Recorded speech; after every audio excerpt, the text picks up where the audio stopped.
ఆంధ్రప్రదేశ్లో కూటమి ప్రభుత్వ రాజకీయాలు మాటల మాయాజాలం, వక్రీకరణలు, బురద జల్లుడులపైనే నడుస్తున్నాయన్న విమర్శలకు తాజాగా రాయవరం సంఘటన మరో ఉదాహరణగా నిలిచింది. పట్టాదారు పాసు పుస్తకాల పంపిణీ సభలో చంద్రబాబు నాయుడు వేసిన ప్రశ్నలకు రైతుల నుంచి స్పందన లేకపోవడం, నేరుగా అడిగితే అందలేదు అన్న సమాధానాలు రావడం ప్రభుత్వ పనితీరును బహిర్గతం చేశాయి.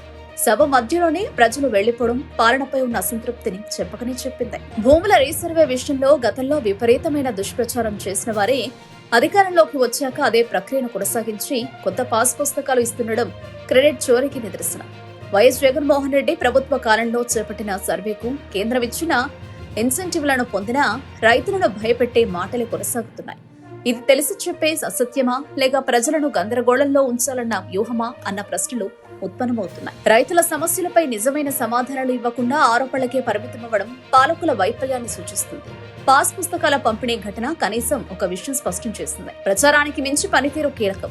వాస్తవం ఎప్పటికైనా ప్రజల ముందుకొస్తుంది. అబద్దాలపై నిలబడిన పాలనకు అదే పెద్ద సవాల్.